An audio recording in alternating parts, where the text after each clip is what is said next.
السلام علیکم عزیز طالبات۔ کل ہم نے حدیث نمبر 1 جو ہے وہ پڑھی تھی، اس کا ترجمہ اور تشریح کیا تھا، اور آپ کے لیے ایک میسیج یہ ہے کہ طالبات آپ جب بھی نماز پڑھیں اس کے بعد قرآن مجید کو روزانہ جو ہے اس کی تلاوت کیا کریں، کم از کم 1/4 پارہ جو ہے وہ آپ ضرور پڑھا کریں، اور پھر اس کے ساتھ آپ کی سلیبس میں جو شامل ہے سورہ بقرہ کی آیات نمبر 1 سے 167 تک، تو آپ اس کا تقریباً 5 آیات کا ڈیلی ترجمہ اور اس کی تفسیر جو ہے ضرور پڑھا کریں۔ اس سے آپ کو ثواب بھی ہوگا اور دوسرا آپ کا سلیبس جو ہے وہ بھی ساتھ ساتھ کور ہوتا جائے گا۔ اس طرح سے اب ہم نے احادیث سٹارٹ کی ہیں، تو آپ ڈیلی جو ہے نماز کے بعد ایک حدیث کا ترجمہ اور اس کی تشریح جو ہے وہ ضرور سمجھنے کی کوشش کیا کریں۔ آج ہم حدیث نمبر 2 جو ہے اس کا ترجمہ جو ہے اس کا آغاز کرتے ہیں، اور اس کا لفظی اور بامحاورہ دونوں طرح سے ترجمہ کرتے ہیں۔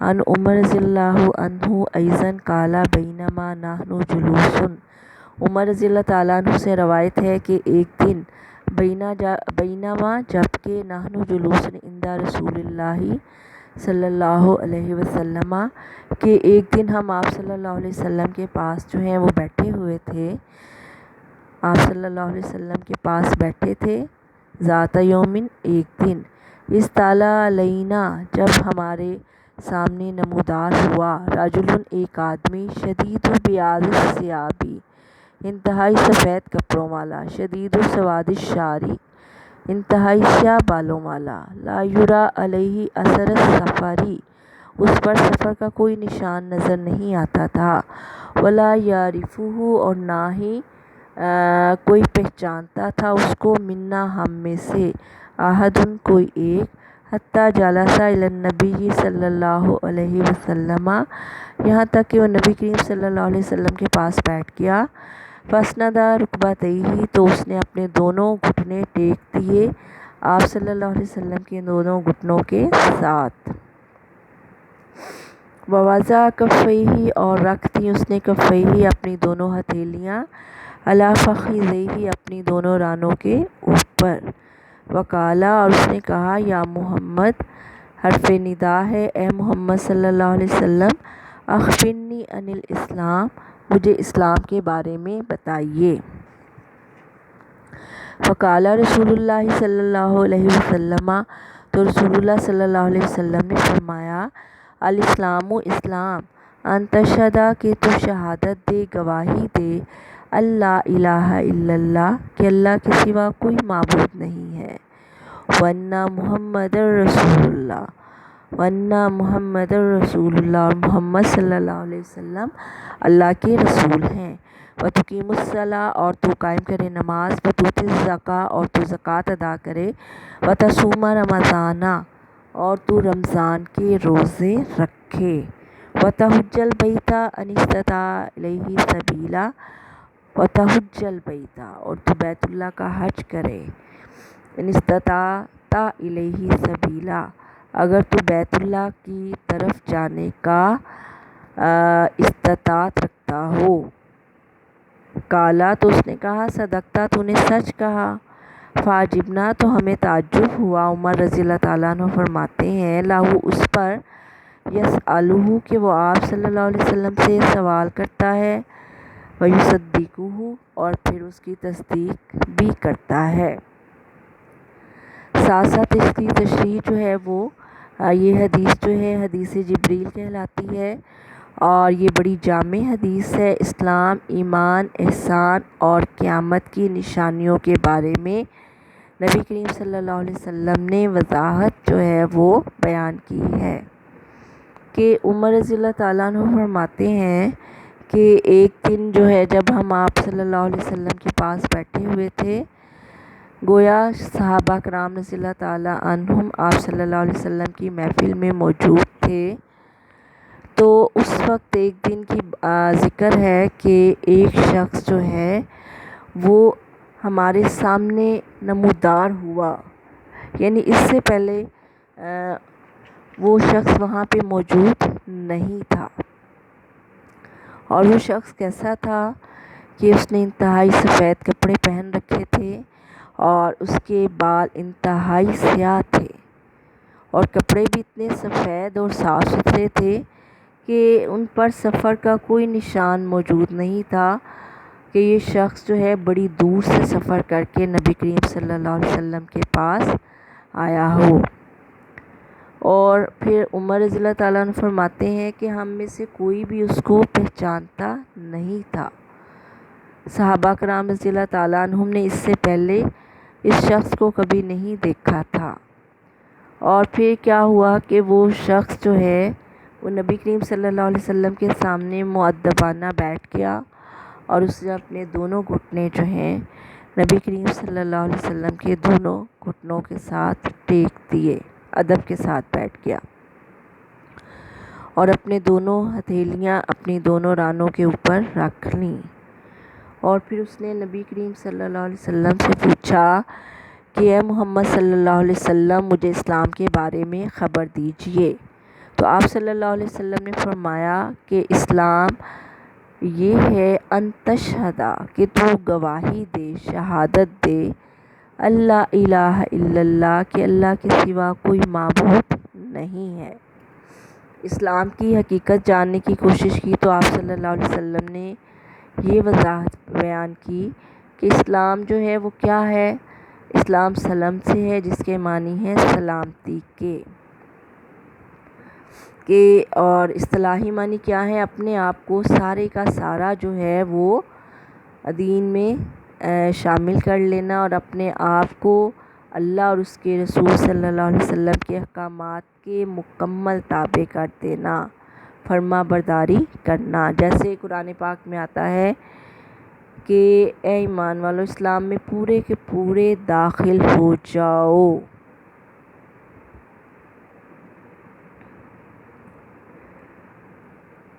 پھر آپ صلی اللہ علیہ وسلم نے اسلام کی وضاحت اس طرح سے بیان کی، اسلام کیا ہے کہ تو گواہی دے، شہادت دے، کس بات کی؟ سب سے پہلے توحید کی۔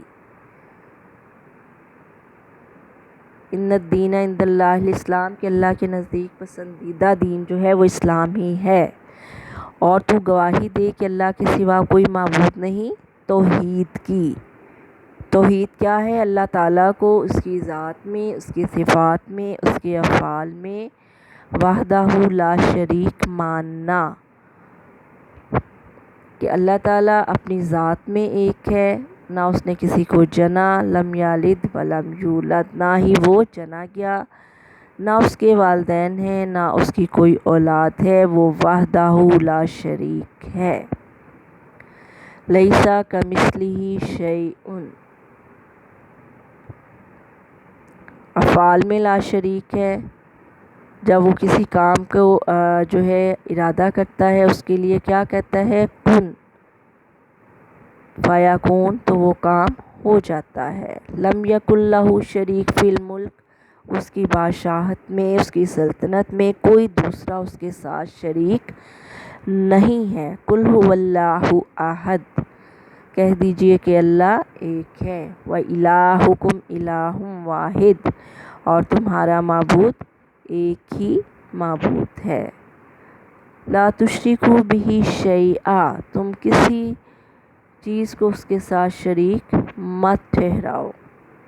لا تقولوا ثلاثہ، مت کہو کہ خدا تین ہے، جیسے عیسائیوں نے کہا۔ اللہ صرف ایک ہے، اللہ لا الہ الا ہو، اللہ کے سوا کوئی معبود نہیں ہے۔ جو صفات اللہ کی ہیں وہ کسی اور کی نہیں ہیں۔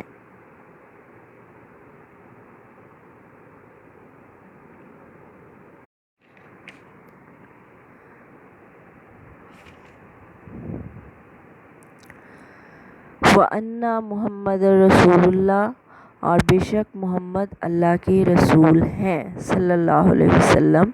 سب سے پہلے اسلام میں بنیادی چیز کیا ہے؟ عقیدہ توحید ہے۔ اللہ تعالیٰ کو اس کی ذات میں، صفات میں وحدہ لا شریک ماننا، اور کسی کو اس کی اولاد نہ بنانا، جیسے کہ مشرکین فرشتوں کو اللہ کی بیٹیاں قرار دیتے تھے۔ عیسیٰ علیہ السلام کے جو قوم ہے عیسائیوں نے کہا کہ چونکہ بن باپ پیدا ہوئے ہیں عیسیٰ علیہ السلام، تو نعوذ باللہ آپ بھی خدا ہیں۔ اور یہودیوں نے عزیر علیہ السلام کو اللہ کا بیٹا قرار دیا۔ اس طرح ہندوؤں میں بہت سا جو ہے بتوں کا تصور ہے، اور وہ سب کو معبود کا درجہ دیتے ہیں، تو ایسا نہیں ہے۔ اللہ تعالیٰ اپنی ذات میں، صفات میں، عبادت میں وحدہ لا شریک ہے۔ صرف ایک اللہ کی عبادت جو ہے وہ جائز ہے، اللہ کے سوا کسی کی عبادت جو ہے وہ جائز نہیں۔ اللہ خالق ہے، ہم سب اس کی مخلوق ہیں، تو اللہ ہی اس بات کا مستحق ہے۔ وَاعْبُدُوا اللَّهَ وَلَا تُشْرِكُوا بِهِ شَيْئًا، کہ اس کی عبادت کرو، اس کے ساتھ کسی کو شریک نہ ٹھہراؤ۔ إِيَّاكَ نَعْبُدُ وَإِيَّاكَ نَسْتَعِينُ، ہم خالص تیری ہی عبادت کرتے ہیں اور ہم خالص تجھ ہی سے مدد مانگتے ہیں۔ دوسرا عقیدہ کیا ہے؟ عقیدہ رسالت ہے۔ نبی کریم صلی اللہ علیہ وسلم اللہ کے رسول ہیں۔ اللہ تعالیٰ نے 1,24,000 پیغمبر جو ہیں انسانوں کی ہدایت کے لیے بھیجے، اور سب سے آخر میں نبی کریم صلی اللہ علیہ وسلم کو مبعوث فرمایا، اور کیا کہہ کے مبعوث فرمایا؟ لَقَدْ مَنَّ اللَّهُ عَلَى الْمُؤْمِنِينَ، کہ اہل ایمان پر اللہ تعالیٰ نے احسان فرمایا جب ایک پیغمبر انہی میں سے مبعوث کیا۔ اور پھر یہ کہ تمام انبیاء علیہم السلام پر ایمان لانا ضروری ہے، لیکن عمل جو ہے وہ آپ صلی اللہ علیہ وسلم کی سیرت پر ہی کیا جائے گا۔ اور دوسرا سب سے بڑی بات عقیدہ ختم نبوت کی ہے، کہ آپ صلی اللہ علیہ وسلم کے دنیا میں آنے کے بعد اور آپ کے وصال کے بعد اللہ تعالیٰ نے سلسلہ رسالت کو ختم کر دیا، اور قرآن نے واضح طور پر یہ کہہ دیا مَا كَانَ مُحَمَّدٌ أَبَا أَحَدٍ مِّن رِّجَالِكُمْ وَلَٰكِن رَّسُولَ اللَّهِ وَخَاتَمَ النَّبِيِّينَ، کہ محمد صلی اللہ علیہ وسلم تمہارے مردوں میں سے کسی کے باپ نہیں ہیں، اور لیکن اللہ کے رسول ہیں اور نبیوں کے سلسلے کو ختم کرنے والے ہیں۔ آپ صلی اللہ علیہ وسلم نے فرمایا کہ لا نبی بعدی، میرے بعد کوئی نبی نہیں، ولا رسول بعدی، اور نہ ہی میرے بعد کوئی رسول ہے۔ اگر میرے بعد کوئی نبی ہوتا تو وہ کون ہوتا؟ عمر ہوتے۔ اور میرے اور دیگر انبیاء کی مثال ایک عمارت کی سی ہے، جیسے ایک شخص نے ایک خوبصورت محل تعمیر کروایا اور اس میں ایک اینٹ کی جگہ خالی چھوڑ دی، اور جو لوگ بھی اس کے خوبصورتی کو دیکھتے مسحور ہوتے اور تعجب کرتے اس خالی جگہ کو دیکھ کر، تو آپ صلی اللہ علیہ وسلم فرماتے ہیں کہ میں قصر نبوت کی وہی آخری اینٹ ہوں، انا خاتم النبیین، میں نبیوں کے سلسلے کو ختم کرنے والا ہوں، میرے بعد کوئی نیا نبی نہیں آئے گا۔ اس کی کیا وجہ ہے؟ کہ اللہ تعالیٰ نے دین اسلام کی تکمیل نبی کریم صلی اللہ علیہ وسلم پر فرما دی، الیوم اکملت لکم دینکم واتممت علیکم نعمتی ورضیت لکم الاسلام دینا۔ اور پھر کہ جو ہے آپ صلی اللہ علیہ وسلم کے اسوہ حسنہ کو ایک کامل نمونہ قرار دیا۔ جو کتاب آپ صلی اللہ علیہ وسلم پر نازل کی وہ قیامت تک آنے والے انسانوں کے لیے ہدایت کا سرچشمہ ہے۔ لَقَدْ كَانَ لَكُمْ فِي رَسُولِ اللَّهِ أُسْوَةٌ حَسَنَةٌ، آپ صلی اللہ علیہ وسلم کی سیرت کو بھی محفوظ کر دیا، آپ کی حدیث کو بھی محفوظ کر دیا، تاکہ آنے والے لوگوں کے لیے آپ صلی اللہ علیہ وسلم کی ذات نمونے کے طور پر موجود رہے۔ اس لیے اللہ تعالیٰ نے آپ صلی اللہ علیہ وسلم کے بعد سلسلہ نبوت کو ختم کر دیا۔ اب کسی نئے نبی کی ضرورت یا نئی شریعت کی ضرورت پیش نہیں رہی، اور قیامت تک آنے والوں کے لیے قرآن مجید آپ صلی اللہ علیہ وسلم کا اسوہ حسنہ اور آپ کی کتاب جو آپ پر نازل کی گئی اور وہ دین اسلام جو آپ پر مکمل ہو گیا، لوگوں کی رہنمائی کے لیے موجود ہے۔ سب سے پہلے عقیدہ توحید جو ہے وہ اسلام کا پہلا بنیادی جز ہے، یہ مرکزی نقطہ ہے عقائد کا، اور پھر آپ صلی اللہ علیہ وسلم کی رسالت پر ایمان لانا اور آپ کو آخری نبی جو ہے وہ تسلیم کرنا، اور پھر اس کے بعد جو ہے یہ ارکان اسلام ہے اصل میں اللہ تعالیٰ کی وحدانیت پر ایمان لانا، آپ کی رسالت پر ایمان لانا، اور تیسرا رکن کیا ہے؟ دوسرا نماز کو قائم کرنا، نماز کو قائم کرنا۔ قرآن مجید میں تقریباً 700 مرتبہ جو ہے نماز کا ذکر آیا ہے، اور اس کے ساتھ ہی زکوٰۃ کا ذکر آیا ہے، اور یہ اس سے کیا ثابت ہوتا ہے کہ نماز ایسی عبادت ہے کہ جس کی تاکید اللہ تعالیٰ نے اپنی کتاب میں بارہا کی ہے اور اس کو فرض عبادت قرار دیا ہے۔ ان الصلاۃ کانت علی المؤمنین کتابا موقوتا، یہ مومنین پر مقررہ اوقات کے ساتھ فرض ہے، اور آپ صلی اللہ علیہ وسلم نے فرمایا صلو کما رأیتمونی اصلی، اسی طرح سے نماز پڑھو جس طرح سے تم مجھے نماز پڑھتے دیکھتے ہو۔ اور قرآن بار بار کہتا ہے وَأَقِیمُوا الصَّلَاةَ وَآتُوا الزَّکَاۃَ، کہ نماز قائم کرو اور زکوٰۃ ادا کیا کرو۔ اور اقامت صلاۃ سے کیا مراد ہے؟ یہ نہیں کہ نماز کا وقت ہوا اور آپ نے فوراً وضو کیا اور جلدی سے نماز پڑھی اور اس میں آپ کا دھیان جو ہے وہ کسی اور مشغلے کی طرف ہو، ایسا نہیں ہے۔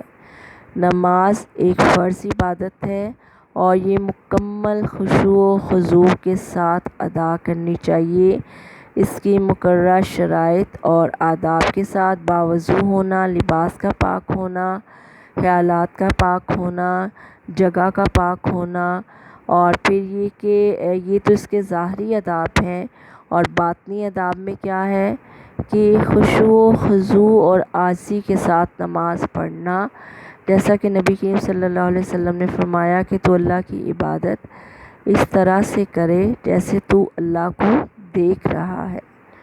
اگر یہ کیفیت نہیں پیدا ہوتی تو اللہ تو تمہیں ہر حالت میں دیکھ رہا ہے۔ اور پھر یہ کہ حدیث مبارکہ میں نماز کی فضیلت بہت بیان کی گئی ہے۔ نبی کریم صلی اللہ علیہ وسلم نے فرمایا کہ نماز دین کا ستون ہے، عماد الدین۔ اور پھر یہ کہ سب سے قیامت کے دن سب سے پہلا سوال جو ہے وہ کس کے بارے میں کیا جائے گا؟ نماز کے بارے میں کیا جائے گا، اور نماز جو ہے مومن کی معراج ہے۔ کافر اور مومن میں فرق جو ہے وہ نماز کا ہے۔ پھر یہ کہ نماز میری آنکھوں کی ٹھنڈک ہے۔ صدق اللہ العظیم۔